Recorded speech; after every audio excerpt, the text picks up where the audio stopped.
Boa noite. Boa noite. Operação Lava Jato. Cunhada do ex-tesoureiro do PT depõe e nega participação em lavagem de dinheiro. Chacina em São Paulo. Polícia identifica 2 homens que mataram 8 pessoas em quadra de organizada do Corinthians. Investigações mostram que o crime pode ter sido motivado por disputa entre traficantes. Em meio à crise hídrica, a Prefeitura de São Paulo vai multar quem for pego lavando calçada com água tratada. O drama da imigração ilegal pelo mar. A União Europeia convoca cúpula de emergência após novos naufrágios de barcos com centenas de pessoas.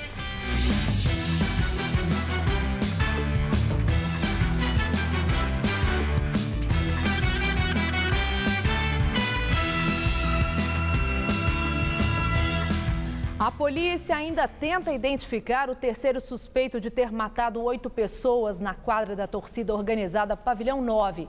2 tiveram os nomes revelados. O crime aconteceu na noite de sábado. Para os investigadores, a chacina foi motivada por uma disputa entre traficantes.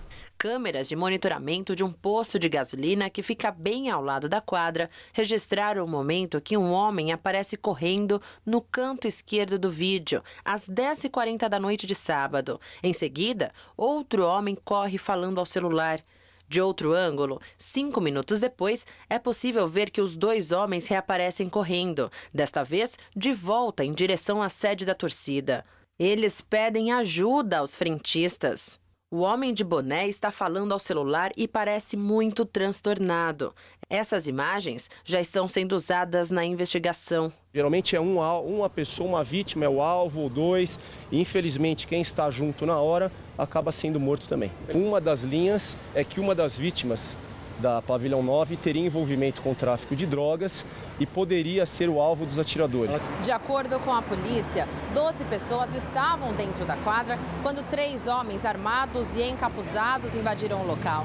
Das 12 pessoas, 4 conseguiram fugir, 7 homens foram assassinados no local e um, que chegou a ser socorrido, morreu no hospital. A perícia encontrou cápsulas de calibre 9mm de uso exclusivo da Polícia Federal e das Forças Armadas. A Polícia Civil utiliza a linha de investigação que o crime tenha relação com o tráfico de drogas e não descarta a possibilidade da chacina ter sido ordenada pela facção criminosa PCC.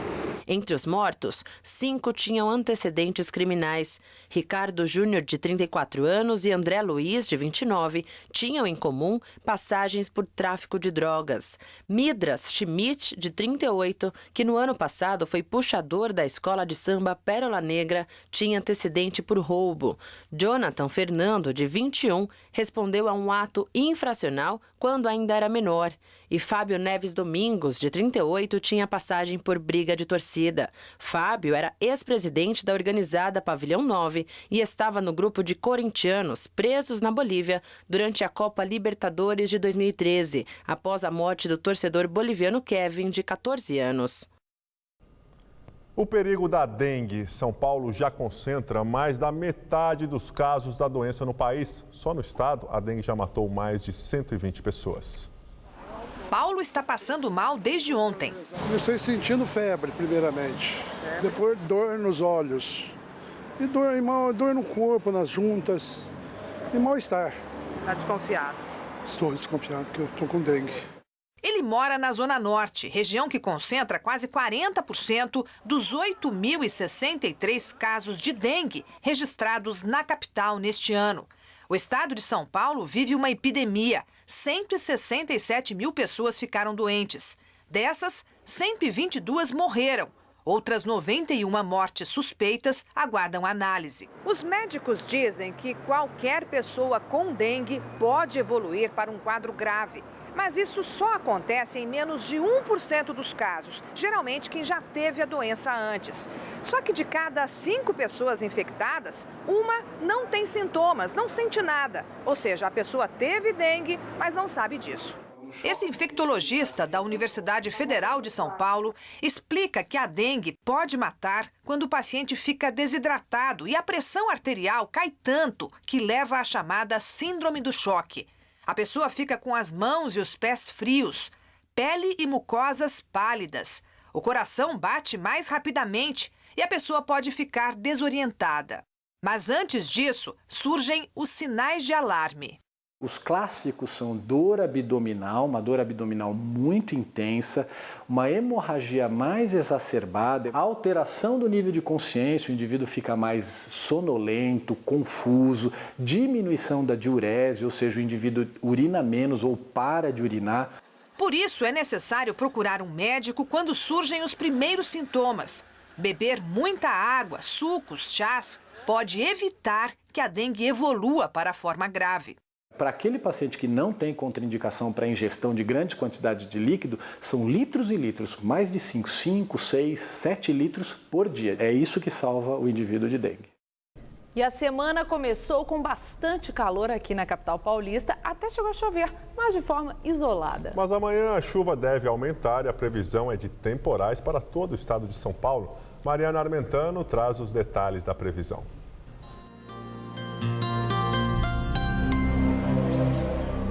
O feriado de Tiradentes promete ser de chuva forte aqui em São Paulo. Nas regiões oeste e sul, o céu fica com muitas nuvens e a chuva deve começar ainda pela manhã, ganhando força durante a tarde. Já nas outras áreas do estado, as pancadas só vêm a partir da tarde e há risco de temporais. Vamos ver as temperaturas? Em Votuporanga, a máxima chega aos 34 graus amanhã. No norte do estado, vai fazer 29 na cidade de Franca, 31 em Barretos e 32 em São José do Rio Preto. E no litoral do estado, chega a fazer um calorão de 31 graus em Caraguatatuba. Aqui na Grande São Paulo, também há chances de temporais e, segundo os meteorologistas, deve chover sobre as regiões dos reservatórios. Aqui na capital, ao amanhecer, a mínima será de 20 graus e à tarde a máxima vai ficar em torno dos 28. Na quarta, pode chover a qualquer hora do dia e as temperaturas caem, sem passar dos 25 graus. E na quinta-feira, mínima de 18 e máxima prevista de 26, ainda com previsão de chuva. Foi sancionada pelo prefeito Fernando Haddad a lei que proíbe a lavagem de calçadas com água tratada. A legislação, que deve ser regulamentada nos próximos 60 dias, divide opiniões. O que, em tempo de falta d'água, pode parecer uma insanidade, Senira diz que ainda encontra pelo caminho. Tem visto pessoas lavando calçada. E outro dia um senhor ainda falou, o dinheiro é meu, quem paga sou eu. Comportamento que agora pode ser punido. Uma lei municipal, sancionada no fim de semana, estabelece multa de R$ 250 para quem for flagrado lavando a calçada com água tratada, depois de já ter sido notificado por escrito. O valor dobra se a pessoa repetir a infração. Por favor, totalmente. Lavar a calçada com água potável é um desperdício, né?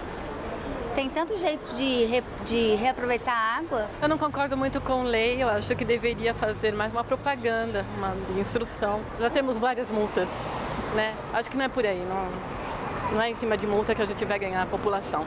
A lei permite que o morador faça a limpeza com água de reuso, de poço ou de chuva, desde que ele consiga comprovar a origem. Dentro de 60 dias, a Prefeitura, junto com a Sabesp, vai definir como será feita a fiscalização, a cobrança e para onde irá o dinheiro da multa. Na primeira votação, em fevereiro, os vereadores tinham aprovado uma multa mais cara, de R$ 1.000, e sem direito à advertência. Mas voltaram atrás por causa da reação negativa a um valor considerado alto. A Prefeitura quis dar uma conotação educativa à lei. Por isso, agora, quem for pego vai ser avisado primeiro. Para a Odete, com tantas formas de limpar a calçada, só vai levar multa quem quiser. Com a água da roupa que sobra na máquina, ela ensina um jeito de deixar o chão bem limpinho. Varre bem varridinho, tira aquele excesso, aí depois você pega meio balde de água e passa. Aí você pega um outro com pano, com rodo, um outro pano com outro rodo, você passa novamente, aí você seca por último. Fica limpo? Garanto pra você que fica, menina. Fica maravilha, viu? Dom Sérgio da Rocha é o novo presidente da Conferência Nacional dos Bispos do Brasil, a CNBB. Ele foi eleito hoje pelos religiosos que participam da Assembleia Nacional dos Bispos em Aparecida, no interior de São Paulo. Dom Sérgio, que é arcebispo de Brasília, vai substituir Dom Raimundo Damasceno, arcebispo de Aparecida, que ocupou a presidência da CNBB por 4 anos. Cunhada do ex-tesoureiro do PT, João Vacari Neto, presta depoimento à Polícia Federal na Operação Lava Jato e nega a participação no esquema de propinas na Petrobras. Marice Lima se entregou sexta-feira depois de regressar de uma viagem ao Panamá. Sua prisão temporária foi decretada pelo juiz Sérgio Moro, responsável pelo caso. Segundo seu advogado, Cláudio Pimentel, Marice negou qualquer irregularidade na transferência de imóveis. De acordo com as investigações do Ministério Público Federal, Marice teria lucrado de forma suspeita na venda de um apartamento para a empreiteira OAS, uma das envolvidas na Lava Jato. O advogado afirmou ainda que Marice explicou ter viajado ao Panamá para participar do Fórum Sindical das Américas e não para levar dinheiro ilícito ou destruir provas. A Polícia Federal suspeita que Marice e outros parentes de Vacari foram usados para ocultar valores ilícitos arrecadados pelo ex-tesoureiro do PT. Direto de Brasília, nosso comentarista Josias de Souza fala sobre a oposição e um possível pedido de impeachment da presidente Dilma Rousseff. A palavra impeachment ganhou os lábios dos políticos brasileiros. O burburinho em torno do tema é tão intenso que as pessoas ficam imaginando que Dilma Rousseff está na bica de se transformar em personagem de um processo de impeachment. Não é bem assim. Há mais vapor do que energia nesse debate. E a quantidade de vapor aumentou depois que o Tribunal de Contas da União considerou ilegais as chamadas pedaladas fiscais do governo, que são aquelas manobras que o governo Dilma Rousseff fez para melhorar artificialmente as contas públicas. A oposição se assanhou porque há a possibilidade de que isso venha a se configurar como um crime de responsabilidade. O líder do PSDB no Senado, o senador Cássio Cunha Lima, disse a mim que a oposição vai sim formalizar um pedido de impeachment até o mês de maio, até o final do mês de maio. O presidente da Câmara, Eduardo Cunha, a quem cabe dar sequência ao pedido ou engavetá-lo, já afirmou que não vê razões para o impeachment. Mas essa nem é a principal evidência de que há um excesso de vapor nesse debate. A evidência disso é a divisão interna do PSDB. O presidente Fernando Henrique Cardoso, que é o presidente de honra do PSDB, já declarou que é preciso que haja um fato concreto para que o impeachment seja aberto. E neste final de semana, ele disse que ainda não vê este fato concreto. Governadores do PSDB tendem a concordar com Fernando Henrique. E o senador Aécio Neves, que é o presidente do partido, ele elevou um pouco o tom, mas ainda não aderiu 100% à tese do impeachment. Nesse contexto, os líderes do PSDB na Câmara e no Senado cogitam formalizar o pedido de impeachment, mesmo sem a assinatura de Aécio Neves. O PSDB sempre foi um partido sui generis. É um grupo de amigos 100% feito de inimigos. Agora, se eles não conseguem, nem eles, se unificar em torno da tese do impeachment, como é que se pode imaginar que dessa nuvem de vapor vai resultar uma tempestade? Não. Por hora, é só vapor. Boa noite. Presidente Dilma Rousseff sanciona o Orçamento Geral da União de 2015 e triplica os recursos destinados ao fundo partidário, uma das principais fontes de receita dos partidos políticos. A informação foi divulgada agora há pouco no site do jornal Folha de São Paulo. Segundo a publicação, os partidos terão direito a quase 868 milhões de reais. O valor é o triplo do que estava previsto no projeto original. Analistas do mercado financeiro voltaram a elevar a projeção da inflação para este ano. Segundo a pesquisa Focus do Banco Central, IPCA 2015 ficará em 8,23%. Se confirmada a previsão, a inflação deste ano será a maior desde 2003. Em relação ao crescimento da economia em 2015, os entrevistados baixaram ainda mais a previsão. Segundo eles, haverá uma retração no PIB de 1,03% neste ano. E agora vamos ao comentário de economia com Denise Campos de Toledo. Não tem muito jeito de a inflação ter uma queda mais acentuada este ano. Agora, em abril, os índices ao consumidor até devem vir mais baixos, porque é um período de maior oferta de alimentos e diminui o impacto do aumento de energia. Mas é uma questão de cálculo dos índices. Não tem reajuste novo, diminui a pressão. Só que nós, consumidores, vamos continuar pagando a conta pesada, tendo despesas maiores. Mesmo em relação aos índices, a inflação acumulada em 12 meses vai permanecer acima dos 8%.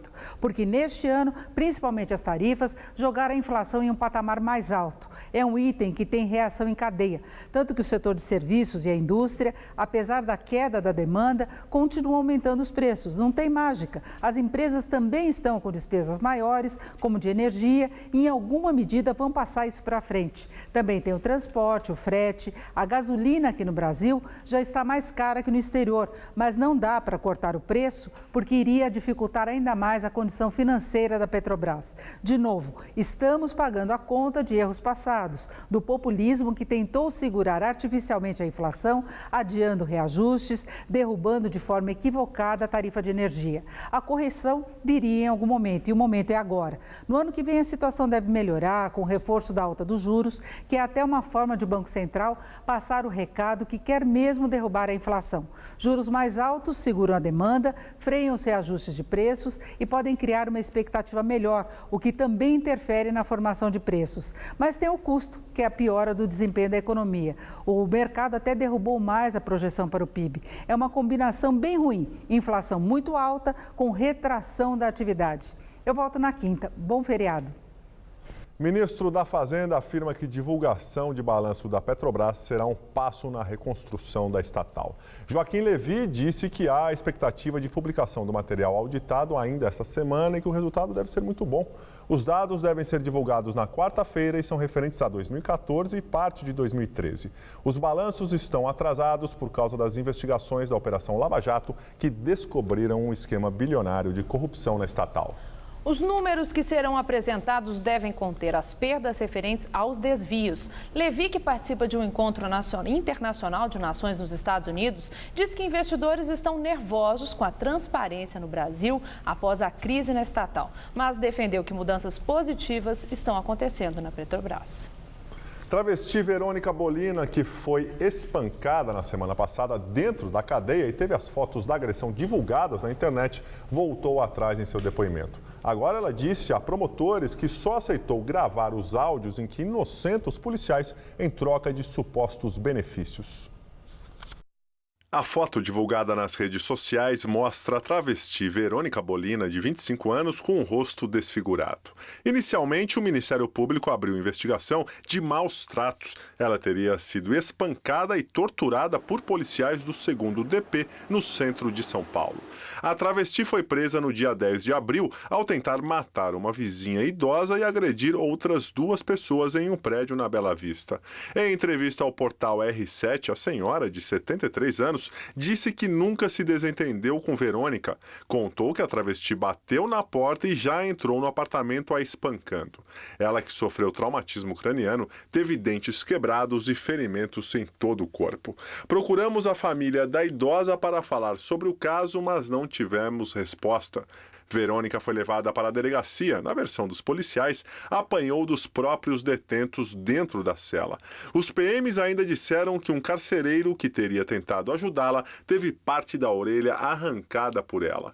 Em depoimento ao Ministério Público na última sexta-feira, Verônica deu a versão dela sobre o caso. Disse que só aceitou gravar áudios inocentando os policiais da tortura em troca de uma suposta redução da pena. As gravações têm circulado nas redes sociais. E eles tiveram que usar das leis deles para me conter. Então não teve de nenhuma forma tortura, entendeu? Eu só fui contida, não fui torturada. Não quero ser usada para fins políticos. A única coisa que eu quero é ter minha vida de volta. Em nota divulgada no Facebook, o Centro de Cidadania LGBT da Prefeitura repudiou a agressão. Eu acho que o que caracteriza que não foi um depoimento espontâneo é justamente as 2 preocupações que ela externaliza durante o depoimento, dizendo que não foi vítima de tortura e que a PM não cometeu nenhum tipo de tortura contra ela, e dizer que não quer ser usada para fins políticos. Isso não é uma atitude individual, não é uma atitude, uma iniciativa que vai ser tomada por alguém nessas condições, na condição dela. A travesti Verônica Bolina foi indiciada por tentativa de homicídio contra a idosa, desacato, resistência e lesão corporal, além de tentativa de homicídio pela agressão contra o carcereiro. A Secretaria da Segurança Pública informa que vai investigar a conduta dos policiais envolvidos na agressão. Daqui a pouco, adolescente mata professor e fere 4 pessoas dentro de uma escola em Barcelona. E nova tragédia no mar Mediterrâneo. Barcos com imigrantes da África e do Oriente Médio afundam no oceano. Sou terceirizado há 25 anos. Assim como muita gente no Brasil todo. Eu tenho tudo que o trabalhador tem direito. Carteira assinada, 13º. Fundo de garantia, férias, aviso prévio. A única coisa que eu e mais 15 milhões de terceirizados ainda não temos é uma lei. Que traga para nós mais garantias e proteção. É por isso, gente, que a aprovação da lei da terceirização é tão importante. Ela é boa para os trabalhadores, ela é boa para as empresas, ela é boa para o Brasil. Fiesp. Agora uma notícia boa que acaba de sair do forno. Agora da geladeira, agora do micro-ondas, agora da lava-louça. Promoção agora tá na mesa. Compre o jornal agora, junte 5 selos e com mais 10 de R$ 6,99. Você troca por um kit de travessas refratárias com 3 peças. Só o agora para incrementar seu almoço do Dia das Mães. Aproveite! De 26 de abril a 10 de maio nas bancas. Jornal Agora, só o que interessa. Se você quer estudar jornalismo, relações públicas, publicidade e propaganda ou rádio, TV e internet, a Faculdade Casper Liber é o seu lugar. Quer conhecer? Eu te levo! Aqui a gente aprende na sala de aula e também em laboratórios de rádio, fotografia, edição de imagens e estúdios de TV. Você também pode colaborar em revistas, sites, programas de TV e rádio laboratoriais. E tem oportunidade de estágio dentro da Fundação Casper Liber. São mais de 60 anos de tradição numa localização incrível. Faculdade Casper Libero, formando os melhores profissionais da comunicação. Quer saber mais? Acesse nosso site. Sou terceirizado há 25 anos. Assim como muita gente no Brasil todo. Eu tenho tudo que o trabalhador tem direito. Carteira assinada, 13º. Fundo de garantia, férias, aviso prévio. A única coisa que eu e mais 15 milhões de terceirizados ainda não temos é uma lei. Que traga para nós mais garantias e proteção. É por isso, gente, que a aprovação da lei da terceirização é tão importante.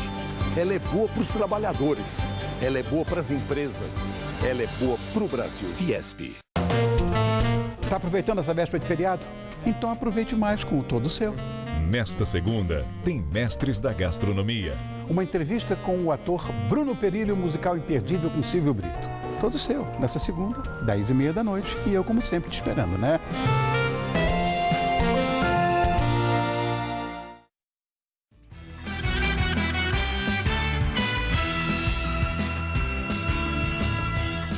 Mais 3 barcos com imigrantes da África e do Oriente Médio afundam no mar Mediterrâneo. A União Europeia anuncia uma cúpula de emergência para discutir a situação. O barco de madeira com dezenas de imigrantes bateu nas pedras e se desmanchou na costa da ilha grega de Rhodes. Mais de 90 pessoas foram resgatadas, pelo menos 3 corpos foram recuperados e outro barco afundou hoje com 150 pessoas. Desde a semana passada cresceu o fluxo de imigrantes na região porque as condições do mar seriam mais favoráveis à navegação. Mas muitos barcos frágeis e superlotados não suportam a jornada. Hoje também chegaram a Malta os primeiros corpos de um dos maiores naufrágios ocorrido no fim de semana na costa da Líbia, com 700 pessoas a bordo. Sobreviventes contam que muitos passageiros estavam trancados no porão. Ministros das Relações Exteriores da União Europeia, reunidos em Luxemburgo, prometeram medidas para diminuir a tragédia. A cúpula de emergência marcada para quinta-feira deve fechar o plano que inclui o combate ao tráfico de pessoas pelo crime organizado e a colaboração entre países europeus para resgate no mar. Adolescente de 13 anos mata um professor e fere 4 pessoas dentro de uma escola em Barcelona. O aluno do ensino fundamental entrou na escola armado com um punhal, uma pistola e uma balestra, que é uma espécie de espingarda com sistema de arco e flecha de fabricação caseira. Os colegas contaram que ele disparou contra a professora de espanhol ao levar uma bronca por estar 1 hora atrasado. Depois, apunhalou na perna a filha da professora, colega de classe. Outro professor escutou os gritos, entrou na sala e recebeu uma flechada no abdômen. Ele morreu. Mais um aluno e uma professora foram atacados, mas passam bem. O agressor foi detido dentro da escola e identificado pela polícia. Pelas leis espanholas, menores de 14 anos não têm responsabilidade legal. São Paulo recebe uma exposição com fotos, cartões postais e equipamentos do estúdio Werner Haber-Korn. A Fotolabor, empresa do imigrante alemão, funcionou na capital entre 1940 e 1990 e registrou o desenvolvimento e a transformação da cidade ao longo dos anos. Viaduto Santa Ifigênia, anos 50. Viaduto Santa Ifigênia, hoje. Quanta diferença! Dá para imaginar como que era, por exemplo, esse ponto há 50 anos atrás? Menos prédios, mais arborizado, com carros passando por aqui. Essa aí é a Avenida São João, nos anos 40. A pista, bem mais larga, era a passagem dos antigos bondes. O edifício Altino Arantes, que abrigou o Banco do Estado, o Banespa, já fazia parte da paisagem. Hoje, o prédio continua imponente, mas a quantidade de pessoas e de ônibus que passam aos seus pés na Avenida São João impressiona. Todas essas imagens pertenceram ao acervo da Fotolabor, agência que funcionou entre os anos de 1940 e 1990. O criador da agência e autor dos trabalhos foi o alemão Werner Haber-Korn, radicado no Brasil nos anos 30. Ele foi um dos responsáveis por fabricar essa imagem, esse estereótipo da grande metrópole através dos seus cartões postais que a gente conhece até hoje. As imagens têm uma particularidade, todas foram concebidas para serem cartões postais da cidade. Isso porque a agência tinha uma vocação essencialmente comercial, revelar a turistas e viajantes a força de uma São Paulo que crescia sem parar. O horizonte mudava tão rapidamente que os postais precisavam ser atualizados. A cada clique, uma imagem diferente do mesmo lugar. Haber-Korn também utilizava a técnica da pintura. Ele dava vida aos cartões com pinceladas de anilina. Ele molhava a anilina e ia fazendo no próprio papel fotográfico, eram postais fotográficos, e depois passava um verniz. Pelas lentes da Fotolabor também passaram o Parque do Ibirapuera, que ainda era uma novidade em São Paulo, assim como o Estádio do Pacaembu. A elite paulistana, vestida de terno e gravata, se reunia no recém-inaugurado Aeroporto de Congonhas para ver os aviões passarem. Hoje, as fotos são uma viagem no tempo. A gente vê arranha-céu, vê a cidade moderna e não sabe da história passada dela. É uma história bastante rica e que muitos lugares não têm isso aqui. What are you doing?